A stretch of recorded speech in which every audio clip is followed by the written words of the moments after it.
তারেক রহমান ক্ষমতায় আসার পরে মিষ্টি মিষ্টি আলাপ দিচ্ছেন, সুন্দর সুন্দর কথা বলছেন, রাকিব ভাই দেখা হলে বলেন যে আমরা এখন ভালো রাজনীতিতে ফলো করার চেষ্টা করছি। তাহলে এই যে আবার ছাত্রলীগের কায়দা ফলো করছেন, আবার ছাত্রলীগের সেই আওয়ামী কায়দার রাজনীতি ফলো করছেন, একটু সতর্ক হয়ে যান ভাই। আপনাদের সামনে আরো 15 বছর আন্দোলন করেছিলেন একসাথে, আপনাদের সবকিছু আমরা জানি আপনারা এর আগে কেমন ছিলেন, আমরা জানি আপনারা কেমন করে সন্ত্রাসী আচরণ করেন এবং এমন সন্ত্রাসীকে কেমন করে প্রতিহত করতে হয় সেটাও আমরা জানি। ছাত্রদলের ভাইরা, আপনারা 15 বছর মজলুম ছিলেন, আবার যদি জালেম হইতে চান, ছাত্রলীগ ঠিক যে কায়দায় শিক্ষার্থীদের টুপের মুখে পড়ে ক্যাম্পাস ছাড়া হয়েছে, আপনাদের তার চেয়ে ভয়াবহ পরিণতি ভোগ করতে হইতে পারে। আপনারা সতর্ক হয়ে যান। তারেক রহমান সাহেব গত কিছুদিন ধরে তারা বলছেন শিক্ষা ক্যাম্পাসগুলোকে তারা সংস্কার করতে চায়, ভালো পথে রাখতে চায়। শিক্ষা মন্ত্রণালয়ের সব সম্মানিত মন্ত্রী, মাননীয় মন্ত্রী, তিনি বারবার বলছেন ক্যাম্পাসে ভালো পরিবেশ আনতে চায়। যদি আপনাদের দলীয় গুন্ডা বাহিনীকে নিয়ন্ত্রণ না করেন আর এইভাবে সন্ত্রাস আর চাঁদাবাজ আর লুণ্ঠনে ব্যস্ত রাখেন, শিক্ষার ক্যাম্পাস, এই সুন্দর ক্যাম্পাস কখনো ফিরে আনতে পারবেন না। বরং ছাত্রদল ডুববে না।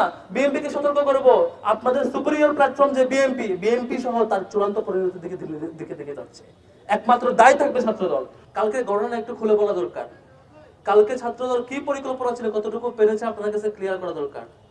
এখানে ছাত্রদল গতকালকে সশস্ত্র হামলা করার পর যখন আমরা প্রশাসনকে ইনফর্ম করলাম যে আপনারা শিক্ষার্থীদেরকে উদ্ধার করেন, আপনারা শিক্ষার্থীদেরকে নিরাপদ পরিবেশ দিতে নিশ্চিত করেন, প্রশাসন বাইরে নীরব ভূমিকা ছিল, সাংবাদিকদেরকে ঢুকতে দেওয়া হয় নাই, রুমে রুমে যে সশস্ত্র হামলা করে শিক্ষার্থীদেরকে আহত করেছে। শেষ পর্যন্ত এই ঘটনা চাপা দেওয়ার জন্য তারা একটা পরিকল্পনা করলো কি, একজন শিক্ষার্থীকে টার্গেট করলো, হিন্দু শিক্ষার্থী, তাকে ধরে রক কেটে দিয়ে তারপর সাংবাদিকদেরকে নিয়ে এসে ঘটনা চাপাবে যে শিবির রক কাটছে অমুক শিক্ষার্থীর। এই ঘটনার নাটক মঞ্চায়ন করবে। যে আওয়ামী ন্যারেটিভ গত 15 বছর আমরা দেখেছি যে চারপাশ ঘেরাও করে গল্প সাজানো হয়, গল্প সাজানোর 3-4 ঘন্টা পরে মিডিয়া ঢুকতে দেওয়া হয়, সেম হুবহু ঘটনা ছাত্রদল কালকে ফলো করার চেষ্টা করেছে। হ্যালো, ভাগ্য ভালো, তাদের এই ঘটনা নষ্ট করে দেওয়ার জন্য শিক্ষার্থী বাড়িটা ছাদ থেকে দ্বিতীয় তলা থেকে লাফ দিয়ে তার পা ভেঙে যায়, তার সেই ভিকটিম হওয়া থেকে বেঁচে যায়। কিন্তু আমরা জানতে পারি তাদের সেই পরিকল্পনাটা। এরপর আমরা প্রশাসনকে ইনফর্ম করি আপনারা একটু যান, পুলিশকে একটু ঢুকতে দেন, পুলিশ আপনারা একটু যান, সাংবাদিকরা যাক, সাংবাদিকদেরকে যেতে দেওয়া হয় নাই। পুরো নাটক মঞ্চস্থ করার পরে সব রুমে যে কম্পিউটার, ল্যাপটপ, টাকা সব লুটপাট করার পরে এরপরে প্রশাসন ভিতরে ঢুকলো। তখন ঢুকে লাভ কি আপনাদের? এরপরে পরিকল্পনা করলো এবার তারা তাদের ব্যবহৃত অস্ত্র শিক্ষার্থীদের রুমে রাখবে, শিক্ষার্থীদের বেডে রাখবে, শিক্ষার্থীদের লাগেজে রাখবে, রেখে তারা দেখাবে সাংবাদিকদেরকে এই হচ্ছে অমুক অমুক রুমে অস্ত্র ছিল। তাহলে এতক্ষণ ঢুকতে দেন নাই কেন? 3-4 ঘন্টা বন্ধ ছিল কেন? তাদের উপর আক্রমণ করার পরে টানা সাংবাদিক এবং পুলিশরা চারপাশে ঘেরাও ছিল, দাঁড়িয়ে ছিল, তাদেরকে ঢুকতে দেন নাই। এই যে তারেক রহমান ক্ষমতায় আসার পরে মিষ্টি মিষ্টি আলাপ দিচ্ছেন, সুন্দর সুন্দর কথা বলছেন, রাকিব ভাই দেখা হলে বলেন যে আমরা এখন ভালো রাজনীতিতে ফলো করার চেষ্টা করছি। তাহলে এই যে আবার ছাত্রলীগের কায়দা ফলো করছেন, আবার ছাত্রলীগের সেই আওয়ামী কায়দার রাজনীতি ফলো করছেন, একটু সতর্ক হয়ে যান ভাই। আপনাদের সামনে আরো 15 বছর আন্দোলন করেছিলেন একসাথে, আপনাদের সবকিছু আমরা জানি আপনারা এর আগে কেমন ছিলেন, আমরা জানি আপনারা কেমন করে সন্ত্রাসী আচরণ করেন এবং এমন সন্ত্রাসীকে কেমন করে প্রতিহত করতে হয় সেটাও আমরা জানি। ভুলে যায় না ছাত্রলীগ, আওয়ামী লীগ যখন ফ্যাসিবাদীর রুলে ছিল, সব প্রশাসন তার হাতে ছিল।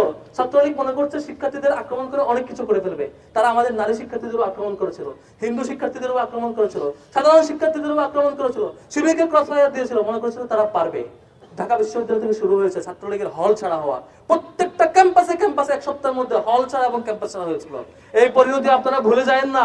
ছাত্রদলের ভাইরা, আপনারা 15 বছর মজলুম ছিলেন, আবার যদি জালেম হইতে চান, ছাত্রলীগ ঠিক যে কায়দায় শিক্ষার্থীদের টুপের মুখে পড়ে ক্যাম্পাস ছাড়া হয়েছে, আপনাদের তার চেয়ে ভয়াবহ পরিণতি ভোগ করতে হইতে পারে। আপনারা সতর্ক হয়ে যান। ছাত্র শিবির আমরা খুব ভালো, যখন আমরা ভালো থাকি আমরা তাদেরকে রেসপেক্ট করি, চলার চেষ্টা করি। যখন আপনারা অতিরিক্ত চাঁদাবাজি আর লুণ্ঠন করবেন, ভালো হওয়ার চেষ্টা করবেন না, কথা শুনবেন না, সঠিক পথে আসবেন না, শিক্ষার্থীদের জন্য কাজ করবেন না, এই লুটপাট আর লুণ্ঠনের কাজ করতে থাকবেন, খুন সন্ত্রাস ধর্ষণ চলতে থাকবে, আমরা আমাদের সেই ছাত্রলীগের বিরুদ্ধে যে ভূমিকা আমাদের ছিল, সন্ত্রাসের বিরুদ্ধে যে ভূমিকা ছিল, সেই ভূমিকা আবারও ফিরবো ইনশাআল্লাহ। তখন সেই আপনারা প্রতিহত আর করতে পারবেন না, আপনাদের পরিণতি ভয়াবহ হবে। তারেক রহমান সাহেব গত কিছুদিন ধরে তারা বলছেন শিক্ষা ক্যাম্পাসগুলোকে তারা সংস্কার করতে চায়, ভালো পথে রাখতে চায়। শিক্ষা মন্ত্রণালয়ের সব সম্মানিত মন্ত্রী, মাননীয় মন্ত্রী, তিনি বারবার বলছেন ক্যাম্পাসে ভালো পরিবেশ আনতে চায়।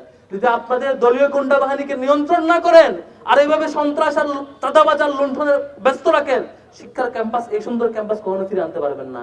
বরং ছাত্রদল ডুববে না। বিএনপি কে সতর্ক করব, আপনাদের সুপিরিয়র প্ল্যাটফর্ম যে বিএনপি সহ তার চূড়ান্ত পরিণতির দিকে যাচ্ছে। একমাত্র দায় থাকবে ছাত্রদল। আজকে কালকে ক্যাম্পাসে এটুকু এমনিতে হয় না, আপনি খোঁজ দেন চারপাশে যে এই যে চারপাশে এলাকা প্রত্যেকটা জায়গায় তারা চাঁদাবাজি করে, প্রত্যেকটা জায়গায় তারা মাদকের অভয়ারণ্য নিশ্চিত করেছে। তারা এই যে মাদক চাষ চাঁদাবাজ ক্যাম্পাসের চারপাশে সাংবাদিকরা একটু ইনভেস্টিগেশন করেন না, আপনারা পাবেন চারপাশের এই চাঁদাবাজি এবং এই যে মাদকের যে ব্যবসা তারা চালাচ্ছে, এটা দিয়ে তারা চলে। তাদেরকে বহিষ্কার করা পুরো ক্যাম্পাস ছাড়ছে না, ক্যাম্পাসে তারা যাচ্ছে না।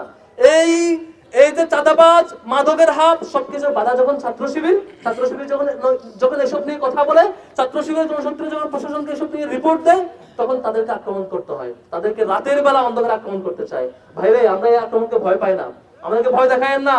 আমাদের শত শত শহীদের পথ মারিয়ে আমরা এই পথ আসছি। আমাদের শপথ, জুলাই পরবর্তী সময়ে কোনো ক্যাম্পাসকে দখল হইতে দিব না কারো হাতে। ক্যাম্পাস থাকবে শিক্ষার্থীদের হাতে। ক্যাম্পাস কোনো রাজনৈতিক সংগঠন দখল করার জন্য নয়, ক্যাম্পাস অছাত্রদের জন্য নয়, মাদকের জন্য নয়। কোন ক্যাম্পাস, সেটা পলিটেকনিক্যাল ইনস্টিটিউট হোক কিংবা অন্য কোনো প্রতিষ্ঠান হোক, ছোট্ট কলেজ হোক কিংবা স্কুল হোক কিংবা ঢাকা বিশ্ববিদ্যালয়